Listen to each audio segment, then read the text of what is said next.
Right, so I just want to talk about the format of this trailer and the previous trailer, I guess. And look, I do have other things that I do want to talk about, but why are they doing the 4:3 ratio for these? What is this? I mean, aesthetically, I'm not against it. I'm just confused by the choice. The final result isn't going to look like this, probably, I think. Is it to emphasize that it's coming to TV? Premium HBO television? But TVs don't look like this anymore. They're all stretched out at the sides. Widescreen. What are we doing? Is it so when Zack Snyder releases the trailer, they fit perfectly on Vero, which is his social media platform of choice? What is the aspect ratio on Vero? Because I went to the website and it asked me to download the app and I was like, no. Anyways, it's going to be a trailer breakdown of the new Justice League trailer, in addition to perhaps a personal breakdown. We'll see how this goes. Please leave a like if you could. Here are the time codes of the topics if you want to jump around. Maybe you just want to hear me talk about the Joker for a little bit. I don't know, whatever. Do what you gotta do. Right, so this movie opens up with the death of Superman from the movie Batman v Superman, Death of Superman. What's happening here is,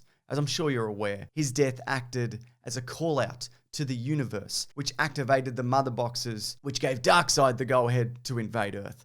And look, again, and I had the same question for the last version of this movie. So they waited until the death of Superman to invade, but they could have invaded before he was born, in the thousands of years before he came to Earth. Maybe the thing is they were waiting for the very last Kryptonian to completely be wiped out, so they needed the planet to explode and then Superman. But even then, like, you could have attacked as a baby. He probably wasn't going to do that much. I don't know. Are they going to answer this question? Probably not. It's just a thought that I have and probably other people also have. So we do get some more Darkseid stuff.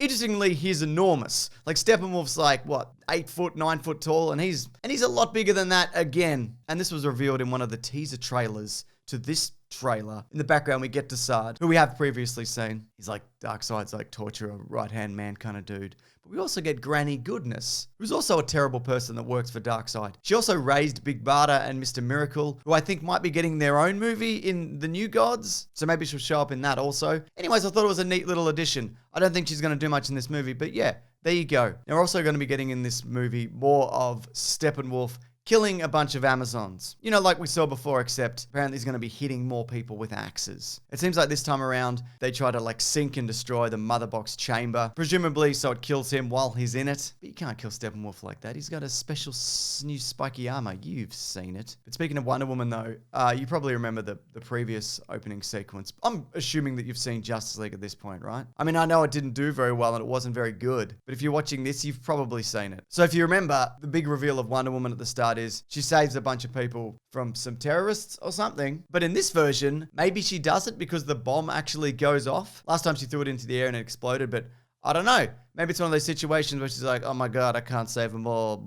What am I even doing? You know, they all have that kind of moment of self-doubt. And you know what? If your job is to save people and you don't, you should think about it. You should reassess what you're doing, who you are. I don't know. Here's a shot here that we've seen before. It's the picture of Pa Kent going into the weird Kryptonian goo. It seems as if they're going to be doing a very similar, if not the same, resurrection that they did do in the 2017 version. Which, look, to be honest, I wasn't a huge fan of. You run really fast, you zap a box and whatever. But look, all of this stuff, and this extends to every comic book movie, it's all nonsense. It doesn't really matter. So look, if they're going to do that, whatever. It's as good as any, I guess. Then we're going to jump over to the nightmare sequence. I was just trying to get the timeline of this right in my head because the previous nightmare sequence we saw in Batman v Superman, it's implied at the end, or what just happens is Superman kills Batman. So I'm guessing that this might be set just prior to that, or maybe, you know, that's kind of a fake out. Maybe he escapes and then he does some more running about and whatever. And he meets a certain person, which we'll talk about in a bit. It's the Joker. But look, I would have loved to have seen a whole movie set in this nightmare world, which I think that was Zack Snyder's plan at one point. So the original follow-up to this movie would have been that they lost and then the world goes to absolute shit. Then it's the future, then they have to do all sorts of time travel stuff to reverse it all. But hey, we're probably not going to see that. Zack Snyder's been like, look, they're probably not going to let me make another one of these. This is it, so just buckle in. But hey, you never know. Now we're going to be getting a bunch of Cyborg stuff in this movie. A bunch more Cyborg stuff because most of his scenes were completely removed. There's a moment where we see him kind of go inside the mother box, and then we get this scene where he's standing in, like an endless grey void, which I love in a movie. Just show me an endless expanse of nothingness, if you could, please, every time. But I'd imagine this is him like in the interface, being like, "This is who you really are, Ray Fisher, but you're not this guy anymore. Now you gotta do hacking inside a box." And he's like, "All right, I'll do it," because I'm a superhero, probably. Quick shot of this also, the Bat Tank, which is apparently called the War Machine this time around. The design of this is taken almost exactly from The Dark Knight Returns, from the comic, and probably the animated movie. That's Batman's vehicle of choice. It's always been big and ridiculous and over the top, and it's kind of great to see it in live action, if I'm honest. I'm not though sure when this happens, because it's not the future, I think,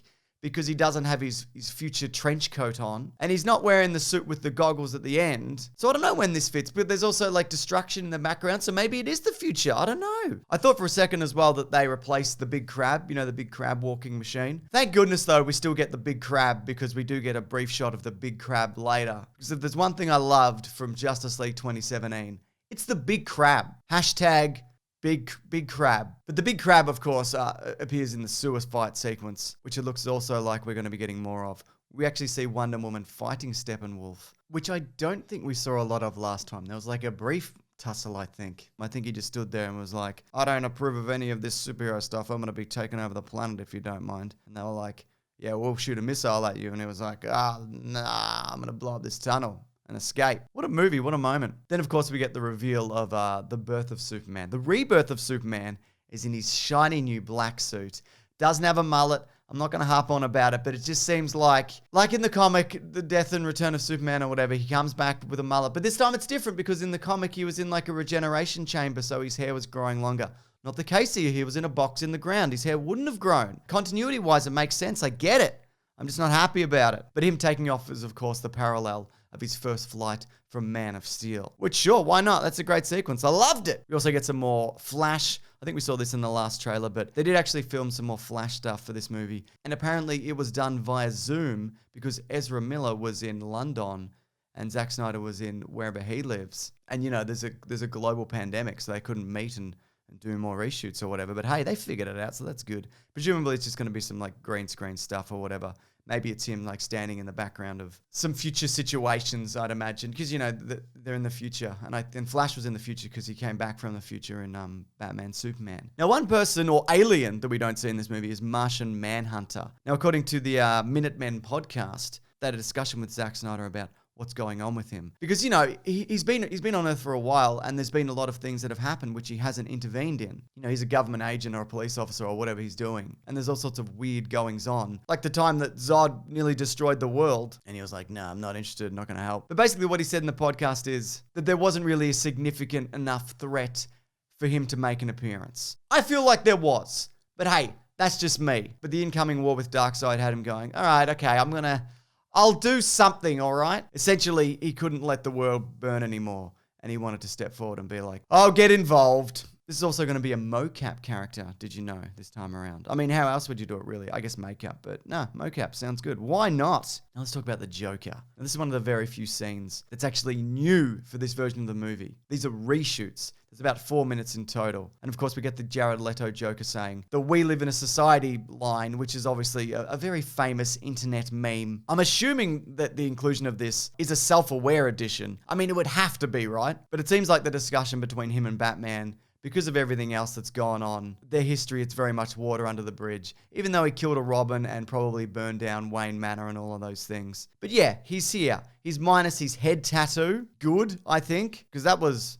nobody really liked that, did they? He is, though, still applying his makeup. He's clearly doing it in a rush. But, he's still committed to this look, even in the apocalypse. Zack Snyder said, though, the idea behind this scene was that we have Ben Affleck's Batman exist in this universe, and we have Jared Leto's Joker, but they never actually meet. There's that car chase sequence from Suicide Squad, but yeah, I think why not? This is a great opportunity. Apparently also they had to break out a couple of the costumes from archives, for Batman that is, because they were kind of all over the place in museums and whatever. And also the suit is still very uncomfortable, Ben Affleck said. So there you go, that's really good to know. Now the length of this movie, you've probably heard this, but it was supposed to be like a slightly extended cut or whatever. And then they went, no, it's going to be 4 hours of premium television. And then they went, no, it's going to be 4 hours as a movie, that's very long for a movie, isn't it? Now, it is coming to streaming, as mentioned, on March 18th.